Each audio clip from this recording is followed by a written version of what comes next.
Welcome to Thriving in the Age of Disruption podcast series. I'm so excited that we have Mr. Elias Abraham with us today. Elias is currently running Ant Hill International as his founder and general director. He was the managing director of Zim Shipping Line in Vietnam. Elias, welcome to Thriving in the Age of Disruption podcast series. I'm really excited that you could join us here today. We'll start off by having you introduce yourself to our listeners. Thank you, Ramesh. Thanks for having me. I'm Elias. I've lived in Vietnam for a very long time. I've just made the entry into full-time entrepreneurship. Congratulations. Yeah, after 25 years of working in the corporate world, yes, mainly shipping and logistics. So right now, I'm just building on the businesses I started over the past years. They were family businesses. We have an education business. We have an e-commerce business. We have a manufacturing business, all based out of Vietnam. And I'm very happy to see that the businesses have kind of developed into the next phase of its life cycle. And right now it requires me to give my full time and attention to it. That's really exciting because in this podcast series, I explore two kinds of mindset, which I feel is important in the VUCA world, the world of disruption. The first mindset that I want to explore with you is the entrepreneurial mindset. You are firstly resourceful, and by that I mean that you're able to identify a problem and correctly define it, because a problem well defined is half solved. The next thing is, how do you manage uncertainty and take risks? And third is about creating value, which is not just financial, but it can also be non-financial, like social impact. And when you talk about value, it's not just for yourself, but also your stakeholders. So look back at your journey and how this entrepreneurial mindset was valuable, whether it was when you were working or when you became an investor, now when you're transitioned to becoming an entrepreneur. I've lived in many different countries, India, Sri Lanka, the US, and this has really exposed me to people's of walks in life, different business cultures, had made me see what is right, what is wrong about businesses. And I like building things, whether it's something small or something big, and be able to shape the outcome of what I build. Okay? I've always used this term, common sense business, where you go to a restaurant and you see many things wrong, and you say to yourself, it's so common sense. Why don't they do it, right? Because that's what makes people happy. And there's always been a desire. If I start a business and I can fix this little noises and build a business that people will say, wow, they got the recipe right. There's family, my own personal aspirations, having children, as well as, I think, giving me a sense of achievement. Okay, lovely. Thank you for sharing that. And I want to underline a few things. You talked about how a common sense approach to business, and it was not just in building your own business, but also in how you observe when service levels are lacking. And I think that's a valuable way to connect the dots. All these lofty concepts and principles and frameworks that we learn in business school. How did you put that business plan together? You don't have direct experience in education, yet you went into that space. Yeah. I wouldn't have started a school if I didn't have somebody who knew about schools. So a cousin of mine is actually a veteran educator, and I've always said I want to start a school with her. She brings the soft side of things, the teaching, the love for the children, and I bring the business side of things. Ah, nice. Right? At that time as well, it was to keep the wife busy, because I told her to stop her flying career because it was very disruptive for the family, and to come and build something. And we wanted to build a school. There's some element of profit. Nobody is doing things for charity. However, I was convinced that we could build a school where it didn't have to be exorbitant. So I wanted to build a school for the middle segment. Okay, because I knew one day I have lots of kids and I couldn't afford expensive international school. So I wanted to build a middle ground school. Okay. Right. And I mean, not to say the current schools, they're all overcharging. No, you can play around with the quality, you can play around with facilities, still providing a very holistic product, because parents just want safe, secure environment with good teachers. They don't need the tennis courts and the swimming pools, right? Right. So, but still the children go to good schools in that sense. So I saw that very lacking in Vietnam, because Vietnam traditionally had the big schools. Right. The guys have been around and they've done a terrific job. But unlike countries like, for example, in Thailand and Singapore over the recent times, where there were schools built for a middle segment. Yes. And that was really, really lacking here. So it was kind of a first mover advantage, but it was also driven by my desire to put my children to an education system that wasn't expensive. Quality is how you define it. My kids were very young at that age. To me, quality is really the love and care they get because they're so young, right? That's well, true. as they went older, primary school, you had to make sure you had the right teachers and everything. But we could somehow balance that with the cost. Right. So by and large, we're not a perfect school for everybody. Yes. But I think if, and especially expatriates who are moving to Vietnam and whose company isn't really paying expat benefits, but rather than leave the family overseas and come alone to work, at least they could see us as an alternative where they could still bring their family and still have affordable international education. What struck just now was the fact that you were able to identify an emerging segment and to come up with quality and affordable international education for expats or even locals who want to put their children there. And that's a very nuanced way of looking at entrepreneurship. I wonder what shaped that thinking when you looked at it. Was it just your own pain point as a father, as a family man who's having 3 kids and you want it to be affordable? Well, that was one of the driving factors because what I found that hiring people here, especially expats, there are 2 major costs. First is tax, because it's high. Yes. And the second big component is education. Okay. Housing is still very affordable, I would say, unless you choose to live in a big mansion. Right. Okay. But often people don't want to move. At least middle managers. Talk about middle level managers. And you have a lot of them, supervisors, factory managers, right? Yes. I think education is a big determinant of whether they will take the job, right? I've, in the past, tried to hire some people, middle level managers, and after they do the calculations, they say, no, they can't afford. Right. Because the education alone will be half their salary. They didn't come with lavish perks and everything. So a lot of them came to our school. We did special deals for them. And it was nice. It was nice to see they could bring their families with them. But I must caution, affordable doesn't mean cheap. Yes, of course. It means value for money. And for me, any business, there must be a value proposition. If you cannot offer a value proposition, then you don't do the business because then you become like everybody else. Right. I mean, school is still a very competitive business, although everybody thinks it's very profitable, very sexy, but it is competitive. So if you don't provide a value, then you're behind because there are already established schools ahead of you. Something that was very conscious in our mind to keep price to that market segment, and we had to make it good. Tell us a little bit about your school. How many students do you have? What are the expansion plans? I heard you recently brought on board an investor. So over the past 1 year, we've actually started 2 reasonably sized campuses. Our focus has been Ho Chi Minh because we need to build a solid foundation because quality is important to us. Yes. We don't want building schools just for the sake to have scale. But what's unique about the schools is we are an asset-light model. Yes. So typically, schools' investments can range anywhere $10, $15 million.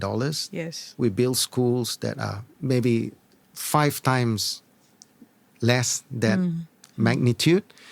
And how we do it is because we will take existing infrastructure and we will try to rebuild it, fit it out. For example, we're just starting a school in District 10. It was an old office building in a very high density area. We rented the whole building. It's 4-story in terms of the square meter. It's very significant. It's over 1.5 hectares in terms of built-in areas.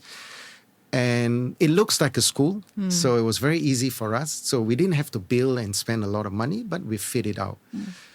And we fit it out with very different concept. Indoor football field. Yes. Okay, imagine kids running around in a nice environment, not having to worry about the elements. And it rains nearly every day here in Ho Chi Minh City. Yes. So it's nice to have indoor football field. And also building a very unique space where it's not classroom based, it's more children moving around classrooms like what you get in universities. So we're trying to move away from the traditional model, Right. where this is your class, this is your form teacher, to something which is more integrated. Okay, Right. so we are trying that out. We've also made a very conscious effort to keep fees very affordable for that segment, but still keeping a high quality because of our investment isn't very high. Yeah. So So you we- can pass on the savings. We can pass on the value. How can we squeeze the cost and offer it in terms of value? Obviously, you check off all the boxes in terms of an entrepreneurial mindset, even this strategy around asset light. This asset-light middle segment wasn't entirely my idea. Okay. Okay, it was a school that was set up in Singapore a long time ago. Really? And I took inspiration from it. It was a South African entrepreneur. He had, I think, 2 or 3 children. He was just so tired of paying high school fees. Okay, but coincidentally, we set up the school around the same time. Oh, wow. So when I read what he was trying to do in Singapore, I was like, hold on a minute, that's what we are also trying to do here in Vietnam. Now, who came first? I'm not going to take credit for it. But I think that there are more people that think that you can always look at traditional businesses and how you can make. It's like Air Asia, right? Yes. When Tony Fernandez said, and now everybody can fly. Yes. And at that time, all the big airlines looked down on him. I mean, you don't have TV, you don't have blankets, you don't have food. Who's going to fly with you? And look what happened. Yes. All the big airlines then started going into the budget. Space. Again, we're not a budget school, but at least we are very conscious of value. So it's all down to segmentation, like you said. Correct. Right? Identifying that and creating the right value proposition. Yeah. And so kudos to you. You've done a great job, Elias. I'm so excited to really get into the nuts and bolts of what you're doing with this school. I want to move on to the second mindset, and that's around crisis ready, to be able to deal with setbacks. We have a natural reaction to crisis or setback where we freeze or we flee or we fight. So I want to explore a little bit about your way of dealing with a crisis. And if you can specifically highlight a crisis and how you dealt with it, maybe share with us a practice that supported you to deal with crisis effectively. Yeah. For sure, everybody at some point in life goes through crisis, and business is never easy, okay? That's right. I don't think anybody can say they never went through crisis or hardship setting up business. Yes. And that's why a lot fail, they give up, they flee, as you say. But I think the key element is how resilient you are. I believe one way to overcome this is to have routine in your life. I like to run, and I think running gives me a lot of peace. And when I run, I think every time after I run, when I come home, my wife, okay, what's your idea today? Because I'll share something with her. I say, okay, and I usually run for an hour, okay? And I usually run in green spaces, right? Oh, nice. Where it's really not where you get the motorbikes and all the noise. So I think that has helped me a lot. And I've been running since I've been very young, but over the last 10 years, I've been making it more routine every weekend and one day in a week. Physically, it helps, but also it really helps your mind. Most businesses, before you see the success, you would have gone through some turbulent times. Okay, for me, it was probably in 2016. That year, we started multiple businesses. We had our trampoline park business built at that time. That's right. It was a little bit over ambitious on us to start so many businesses at the same time, but that was okay until my wife's mom had pancreatic cancer. Oh. And that kind of swayed everything, because then the focus was about taking her to Singapore and looking after her, and then the wife was gone. And I had my own job, and we had a little child to look after. So finance was obviously a strain, because all the money had to go into pancreatic cancer. You don't really have a long life. It was a very emotional time. I was at that time also changing my jobs, where I had to move back to Singapore, so I had to fly around in a regional role. So it was very, very unsettling. The businesses were all in the infancy stages, okay? And anyone who thinks you can start a business in the first year and make money is totally wrong. Yeah. If you can make money in after 3 years, you're successful. So cash flow was really, really a strain. I remember nights going to bed, thinking the next day, how was I going to pay salaries, what my wife was doing in Singapore, and so forth. And running kind of gave me that moment where I didn't have to think about the bad things. The good things naturally came to my mind. So, You passed that moment. correct. Now, after that, were there crises? There were, but there were times where there were things that you were more equipped to deal with. So Yes. it's just dealings with partners, dealing with employees, dealing with landlords, dealing with authorities. Those things come and go. You highlighted an interesting aspect of crisis is that often we have the inner resources as well as the support structures. A normal, stressful moment. But when you have many things coming together, your mother-in-law's health issue, infancy of the various businesses, the cash flow crunch, a young family, your wife is elsewhere in another country, then that becomes very stressful. Yeah. Because, whatever resources, coping mechanism and the support structure is actually diverted. And so learning to create the new resources is critical. And I guess having that routine that you talked about is actually very critical. So thank you for sharing how you dealt with your crisis. And I would say that those lessons learned or that experience, you will always look back. Yes, And this will give you strength. that's Because true. you said you overcome the lowest point in your life. Correct. So what else can be more difficult?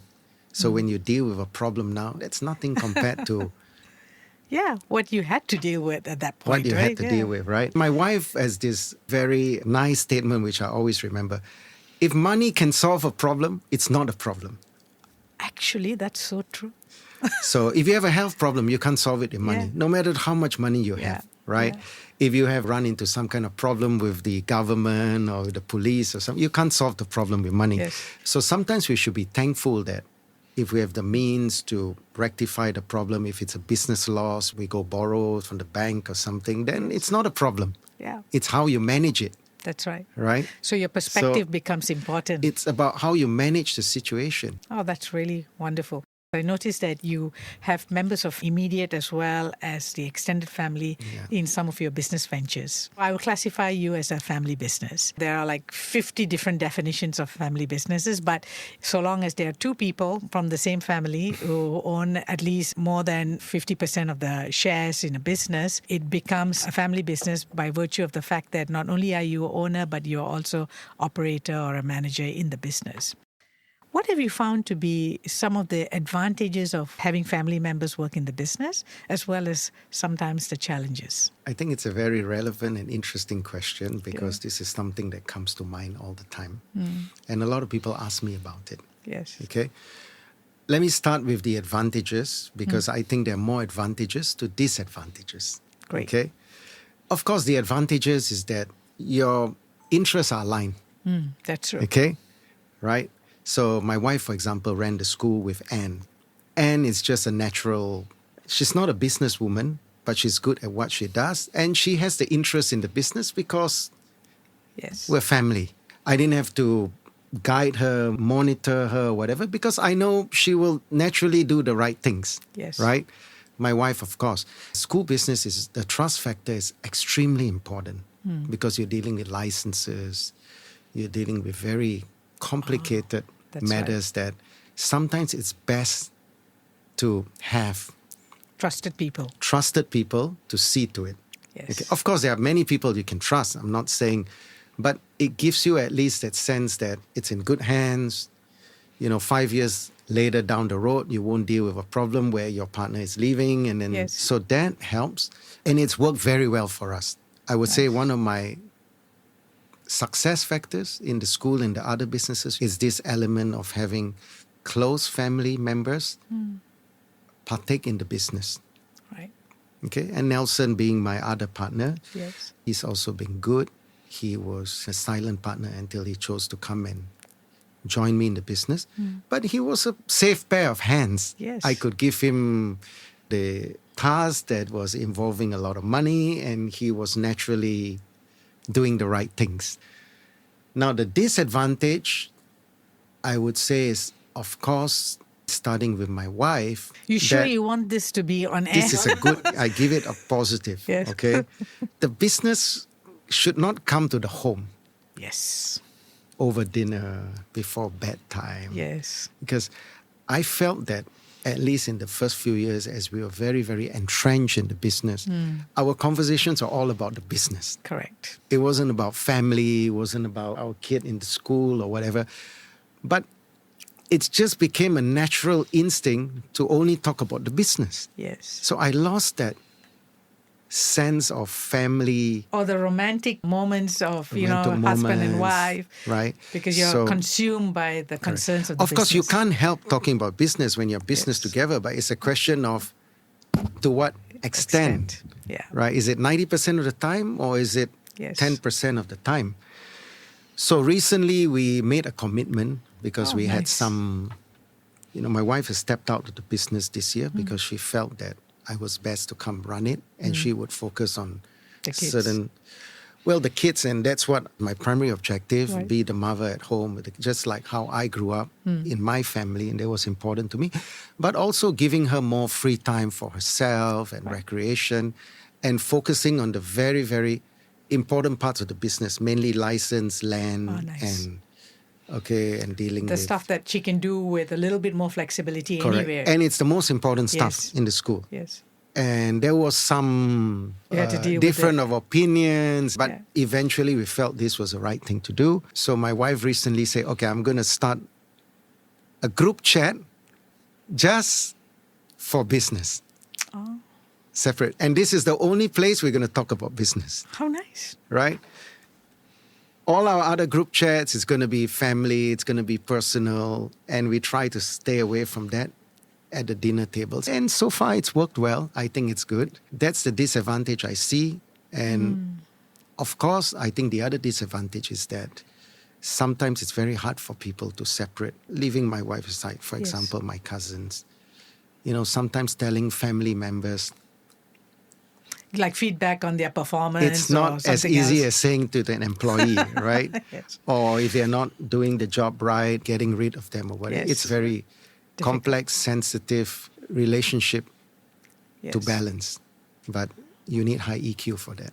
That's true. And- We work a lot with family businesses. Yeah. And we say that the effective leaders of family businesses are meta-system leaders. They understand subsystems. One is, of course, the business as an entity. There is the family, also the individuals with their hopes, their aspirations, their strengths, their weaknesses. And learning to navigate and balance these three subsystems is a challenge. Yeah. But when you get good at that, then you are able to tap on the natural resources of a family. Because one of the competitive advantage of a family business is actually trust. Yes, And absolutely. to be able to leverage on that Yes. is phenomenal. I agree. Yeah. So let's move to a new topic, and this is about spirituality. Where are you in your spiritual journey? It's sometimes hard to classify me, right? My descent, my religion. Spirituality is important because it gives you some purpose in life. Whether you believe in religion or not, it doesn't matter, right? It's a common direction for Yes. everybody. So I think that's important, even in terms of routine. If you go pray every day, it's a routine. Yes. It's good for the soul, Yes. the mind, right? I'm not overly spiritual or religious, but I do by certain practices. Right. And I think it's, for example, once a year I would fast because I think it's good for the body to Yes. rest. Celebrations are important because it brings the family, gives that family purpose. I'm not overly spiritual, so to speak, but I think it's important. It's sort of there to guide you, right? Yes. Also give you a sense of confidence in Peace yes, as well. in peace. Yes, Very important. That's true. Do you think it's possible to live a simple life? And how would you define a simple life? I cannot speak for other people, but I like my life to be simple. Okay, Because to some people, simple is different. So Right. some people, simple means they drive a fancy car, but it's still simple to them, right? Fair enough. Just not flying around in their own private Exactly. jet, that is not simple. But for me, is that simple life means you do not have stress over material things. I don't need to take a loan to buy an expensive car and then worry about paying the loan, but enjoying the car. That's not simple for me because simple means I can wake up in the morning or I can decide to go eat in a nice fancy restaurant with my family without thinking about my budget for the month. I wouldn't say a frugal lifestyle, but a moderate lifestyle. I don't spend on watches and fancy cars and what have you. But very important is, I think, to have time for yourself. Okay, to not have financial stress in the mind, to be surrounded by good people that you can always relate to. And that to me is, I don't need to just hang around with the business people or the very influential people. Yes. Right? And be able to interact with people of all ages and all walks of life. Nice. Play football with your buddies. Not just my buddies, but my employees, my junior staff. Having that, to me, that's a simple life. Well, not people looking at me, talking now may not agree. Elias, but you're still living in a condominium. But again, it's relative. Yes. Right?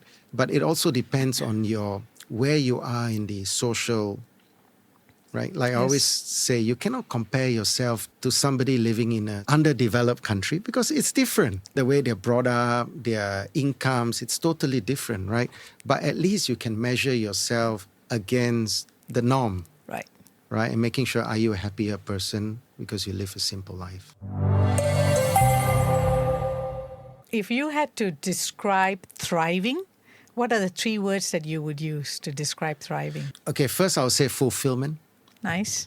Okay, that means what I've set out to do, I feel I've accomplished them. Not necessarily financial fulfillment. Right. I can tell you a lot of businesses I set up, I still till today don't see the returns. But I'm satisfied of what I built. Yeah. Right? And so it's like the journey. It's the journey. One day money will come. Yeah. Okay, but don't put that in front of everything else. So fulfillment is very, very important for me. Legacy, it's very important. Okay. Well, it ties a little bit to fulfillment because people have to know you for what you contributed. Okay. For example, I leave a lot of legacy in the industry I'm leaving. I've just left. Right. Right. And that's the shipping industry. Shipping, logistics industry. Okay, I won't share the details, but I feel I've done things during my career that I can look back and say that I did it and people recognize me for it. And 5 years' time, people will look back and say, yep, it was me. Yeah. And this is very, very important. And I would say to be happy. Oh, yes. Because you can have lots of money, but if you are not happy, then you cannot be thriving. Yes. Because that's missing in your life. That's right. That free of mind, that state of mind where you can just go for a holiday tomorrow if you want to with the family, just get away and not having emails and all that. So to me, this is lovely. Thank you for sharing those 3 words that describe thriving for you. What factors should one consider when making a decision to shift their career path? Okay, I think there are several factors. Of course, one is that your state of income, right? We still need to feed our families. We still need to have a decent lifestyle, pay the bills. So we cannot be overly idealistic that you jump and then everything, takes care of itself. Secondly, I would say is that to what extent you believe in the business you're driving, right? The sustainability of it, the value proposition, as I mentioned. Right. Like, for example, if you strongly believe that you're building something that is going to be good, you strongly believe you'll wake up every morning, going to work early because you want to go build this thing that you strongly believe in, then you should do it. Okay? And I think the third factor is the work-life balance it's going to give you, right? Because a lot of people leave regular jobs to entrepreneur jobs is because they want that flexibility and so forth. So I think you have to look at these 3 factors, how the 3 come together. So even though it may not be a job that's going to pay you well, but it's going to give you these other factors, then you probably want to do it. Oh, okay. Yeah. Thank you. And what's your mantra for keeping your team motivated and moving forward towards achieving their goals? To me, that's 101 of management. If you can build a team that's self-motivated, then your job is very easy. Yes. Because you don't need every day to have roll calls and micromanaging them. Because once you're and I'm very glad to say I've built teams in different companies where people naturally gravitate towards the end goal that I'm trying to build. But I think this is something that needs to be earned. There's no formula. They have to feel that you are part of them. You're in this together. When there's trouble, you're there with them. When there's success, you're celebrating with them. And it involves a lot of hard work. It involves a hard work getting to that stage. So you have to put the time and energy into it. In building your team. In building your team and building the respect and mentoring them towards this state of common alignment. Wonderful. Yeah. And can you share some tips on how to give constructive feedback and compliments to your partner, like your wife in a family business? I think giving credit is very important because it touches people. People like good job, nice work. Of course, don't do it in a condescending or in a cliche manner. Right. You have to genuinely say it. But I think you should also be honest about the negative feedback. Because then people will say, you not only say the nice things, but you also say the frank things. Yes. Then they will take the nice things as the truth. That's right. Right? Because some people are very diplomatic. They only say the good things. But of course, out of 10 things, you try to say 6, 7 good and 3 bad. That's okay. Don't say all 10 good. And so that's my way of, but it sure helps. Right. What I want to do next is to ask quick questions. You don't have to give me long answers. So the first one is, what's your favorite book? I read books, but not as many as I can recall. Okay. But there was one book that I really, really liked, written by Larry King, about communication. Like, what do you say when you go to a funeral? What's your favorite travel destination? If I had time to travel, say, tomorrow, I will go to Sri Lanka. Really? Yes, because I spent one of the best years of my life there. Oh.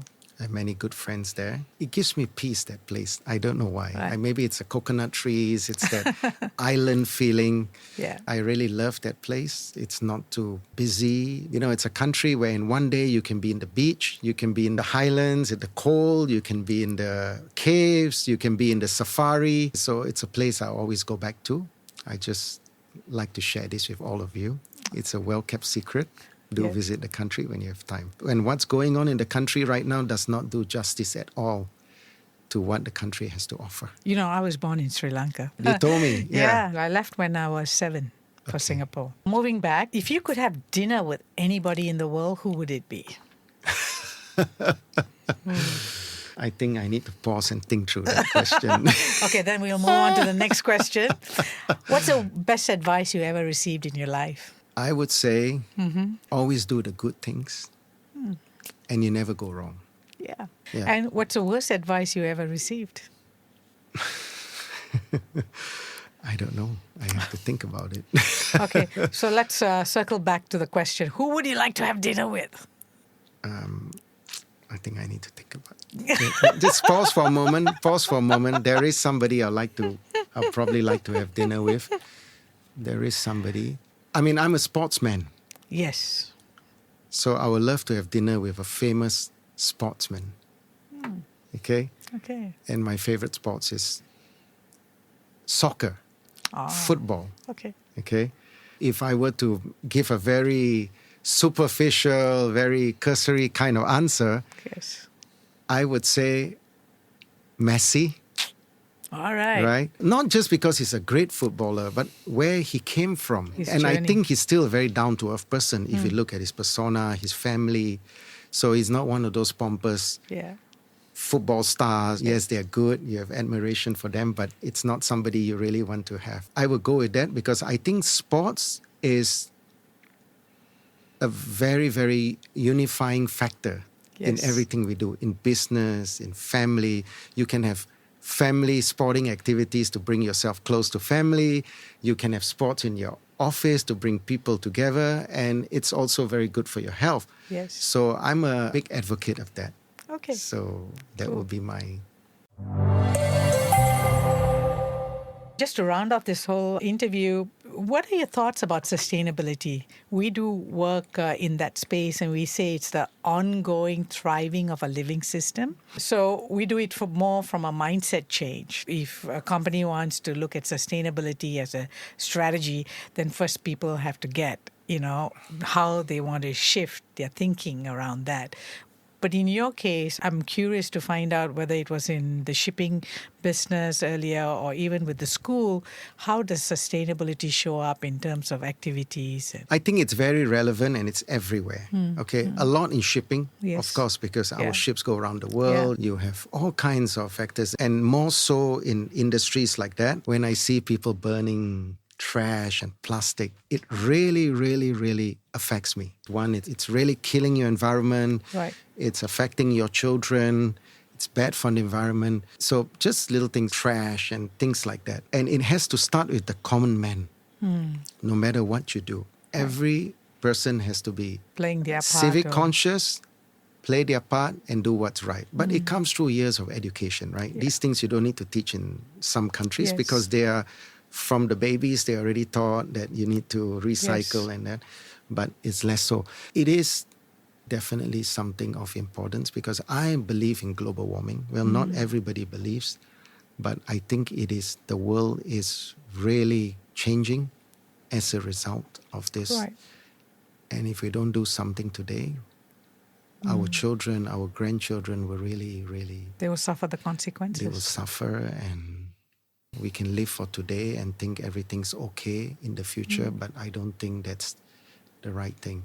So any businesses I'm involved in right now, I pay a lot of attention to this because I feel it's a very small part we can play, Yes. but if there's many, many people that think like me, it will be good. So it all starts with us, right? Individual, We have to, one-to-one. but we also have to spread it around. Yeah. We have to tell our children about it. We have to tell our Right. colleagues, our employees about it, and make sure that everybody take this more attention and do something, even though no matter how small, they should do it. And I hope and I pray that this will be what more and more people will do. Well, we've come to the end of our interview, Elias, and thank you so much for being here, sharing openly about your own journey, what's important to you. You're very welcome. And thank you for having me.